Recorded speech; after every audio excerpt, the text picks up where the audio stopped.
Dear aspirants, welcome to the channel. இன்றைக்கி current அஃபேர்ஸை one by ஒன்னாக பார்த்துடலாம். அதுக்கு முன்னாடி நம்ம சேனலை சப்ஸ்கிரைப் பண்ணாதவங்க சப்ஸ்கிரைப் பண்ணிவிடுங்க. Let's start the session. Ilangai அருகே இந்திய பெருங்கடல் பகுதியில் IRIS டேனா என்ற ஈரான் போர்க்கப்பல் மீது அமெரிக்க நீர்மூழ்கி கப்பல் தாக்குதல் நடத்தியது.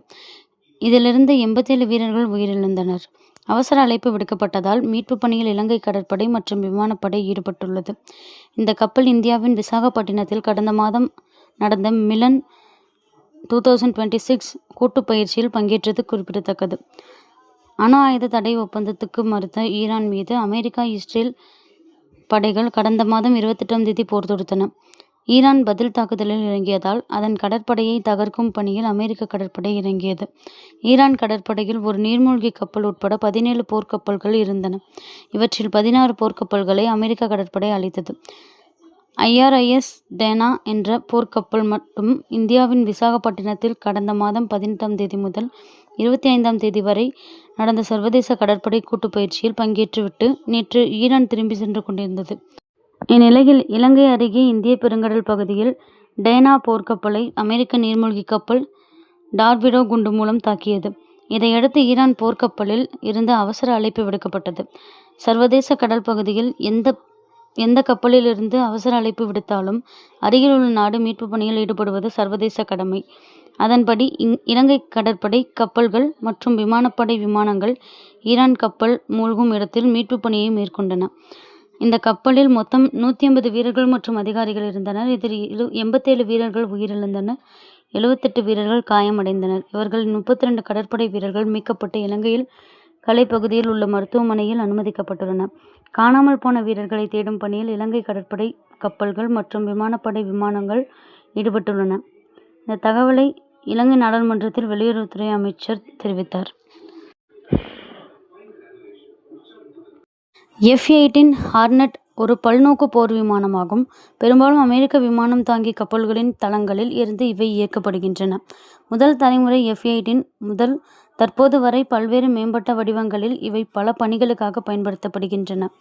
இதில் உள்ள F/A என்பது வான்வழி தாக்குதல் ஃபைட்டர் மற்றும் தரைவழி தாக்குதல் அட்டாக் ஆகிய இரண்டையும் ஒரே நேரத்தில் செய்யும் திறன் கொண்டது. மறைந்த அயத்துல்லா அலி காமேனியின் மகன் முஜ்தபா காமேனி ஈரானின் புதிய உச்ச தலைவராக தேர்வு செய்யப்பட்டுள்ளார். அமெரிக்காவும் இஸ்ரேலும் இணைந்து ஈரான் மீது நடத்திய தாக்குதலில் அந்நாட்டின் மதகுருவும் உச்ச தலைவருமான அயத்துல்லா அலி காமேனி உட்பட 40க்கும் மேற்பட்ட தலைவர்கள் உயிரிழந்தனர். காமேனியின் மனைவி, மகள், மருமகன், பேத்தி உள்ளிட்டோரும் இந்த தாக்குதலில் உயிரிழந்தனர். இந்நிலையில் இடைக்கால உச்ச தலைவராக அலி ரேசா அராவி கடந்த சில நாட்களுக்கு முன்பு நியமனம் செய்யப்பட்டார். இதனிடையே 88 ஷியா மதகுருக்களை கொண்ட நிபுணர்கள் குழு புதிய தலைவரை தேர்வு செய்யும் பணியில் இறங்கியது. இந்நிலையில் ஈரானின் புதிய உச்ச தலைவராக மறைந்த காமேனியின் இரண்டாவது மகன் முஜ்தபா காமேனி ஈரான் நிபுணர்கள் சபையால் தேர்வு செய்யப்பட்டுள்ளார். காமேனியின் நீண்டகால வாரிசாக கருதப்பட்ட முஜ்தபா ஈரானின் முழு கட்டுப்பாட்டையும் ஏற்க தேர்வு செய்யப்பட்டுள்ளார்.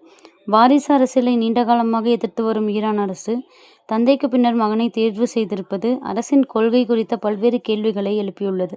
கடந்த 27 ஆண்டுகளாக திரைக்கு பின்னால் அரசியலில் முக்கிய பங்காற்றி வந்த முஜ்தபா தற்போது நேரடியாக அதிகார பொறுப்பை ஏற்று ஈரானை வழிநடத்த உள்ளார் என்பது குறிப்பிடத்தக்கது.